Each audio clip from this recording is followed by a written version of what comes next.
Hello students, मेरा नाम सत्यम तिवारी है और सी लैंग्वेज सीखने की इस सीरीज़ में आज हम बात करेंगे लॉजिकल एंड ऑपरेटर के बारे में। स्टूडेंट्स, प्रीवियस लेक्चर में हम लोगों ने बात की थी कि लॉजिकल ऑपरेटर्स क्या होते हैं, लॉजिकल ऑपरेटर्स की फंक्शनिंग क्या होती है, लॉजिकल ऑपरेटर के रिप्रेजेंटिंग सिंबल्स क्या होते हैं, और उनकी फंक्शनिंग को समझने के लिए हम लोगों ने लॉजिकल ऑपरेटर्स की ट्रुथ टेबल्स को भी समझा था। आज हम लोग लॉजिकल ऑपरेटर में पढ़ेंगे लॉजिकल एंड ऑपरेटर के बारे में। लॉजिकल एंड ऑपरेटर क्या है, उसकी डेफिनीशन, उसका रिप्रेजेंटिंग सिंबल और उसकी फंक्शनिंग को और उसके इम्प्लीमेंटेशन को और डिटेल में समझने के लिए हम लोग एक प्रोग्राम भी आज की क्लास में डिस्कस करेंगे। तो सबसे पहले लॉजिकल एंड ऑपरेटर की डेफिनीशन के बारे में बात कर लेते हैं। देखिए, लॉजिकल एंड की डेफिनीशन क्या लिखी हुई है।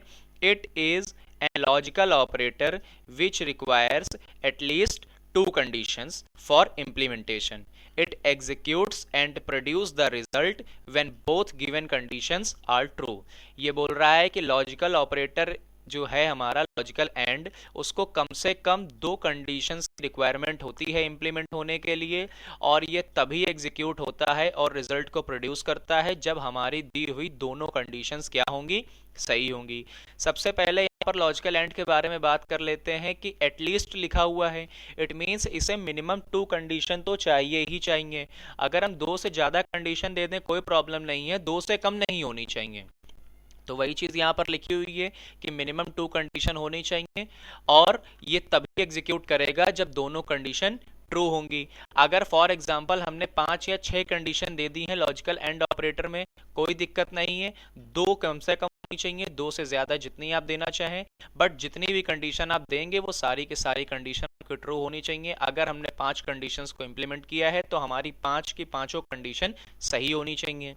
आगे बात करते हैं, इसको डबल एम्परसेंड से रिप्रेजेंट किया जाता है। उसके बाद आगे बात करते हैं इसके प्रोग्राम इम्प्लीमेंटेशन की। तो देखिए, मैंने यहाँ पर एक प्रोग्राम बनाया है, एक एग्जांपल लिया हुआ है लॉजिकल एंड की फंक्शनिंग को डिमॉन्स्ट्रेट करने के लिए। यहाँ पर प्रोग्राम का ऑब्जेक्टिव देखिए क्या लिखा हुआ है। Write a program to find greatest among 3 numbers. It means कि हमें 3 नंबर्स का यूजर से इनपुट लेना होगा और उन तीनों नंबर में कौन सी वैल्यू सबसे बड़ी है, ये वैल्यू हम यूजर को बताने वाले हैं। तो देखिए, स्टार्ट करते हैं। सबसे पहले आपकी हेडर फाइल्स, हेडर फाइल्स के बाद आपका मेन फंक्शन, मेन फंक्शन के बाद आपका वेरिएबल डिक्लेरेशन। देन हमने यूजर के सामने मैसेज फ्लैश कराया है, एंटर 3 नंबर। आप 3 नंबर्स को एंटर करें। 3 नंबर्स को एंटर करने वाले मैसेज के बाद क्या होगा, यूजर 3 नंबर्स को स्टोर कराएगा। देन उसके लिए हमने यहाँ पर स्कैनएफ फंक्शन लगाया है। स्कैनएफ फंक्शन आपकी तीनों वैल्यूज को स्टोर कर देगा ए, बी और सी नाम के वेरिएबल में। उसके बाद आगे बात करते हैं। अब हमें यहाँ पर कंडीशंस को इम्प्लीमेंट करना है और चेक करना है कि कौन सी वैल्यू सबसे बड़ी है। हमारी पहली कंडीशन है, if A is greater than B. अगर ए हमारा बड़ा है बी से, and A is greater than C. अगर ए हमारा बड़ा है सी से, इट मीन्स अगर ए हमारा बी से बड़ा है और ए हमारा सी से ही बड़ा है, व्हाट डज इट मीन, ए हमारा सबसे बड़ा होगा। तो अगर ए बी और ए जो है हमारा सी दोनों को बीट करता है तो ए इज ग्रेटेस्ट। इट मीन्स अगर ये दोनों कंडीशन सही हो गई तो ये वाला ब्लॉक एग्जीक्यूट हो जाएगा। दूसरी इफ कंडीशन लगी है, अगर b जो है वो a से बड़ा है और b हमारा c से भी बड़ा है, तो इसका मतलब क्या होगा, इसका मतलब होगा ये वाला ब्लॉक एग्जीक्यूट होगा कि b सबसे बड़ा है। तीसरी कंडीशन है कि अगर c बड़ा है a से और c बड़ा है b से, तो इसका मतलब क्या होगा, अगर c ने a और b दोनों को बीट कर दिया तो इसका मतलब ये होगा कि c सबसे बड़ा होगा। तो कहने का मतलब ये है, किसी भी नंबर को अगर हमें ग्रेटेस्ट दिखाना है तो उसको बाकी के दोनों नंबर्स को बीट करना होगा। इट मीन्स दोनों ही वैल्यूज से उसे ग्रेटेस्ट हमें शो कराना होगा। आइए इस प्रोग्राम को कंसोल पर देख लेते हैं। ये हमारा कंसोल पर प्रोग्राम टाइप किया हुआ है।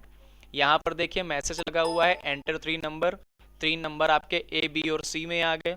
देन उसके बाद यहाँ पर हमने कंडीशन लगाई है, अगर ए बड़ा है बी से और ए बड़ा है सी से तो ए सबसे बड़ा होगा, बी बड़ा है ए से और बी बड़ा है सी से तो बी सबसे बड़ा होगा।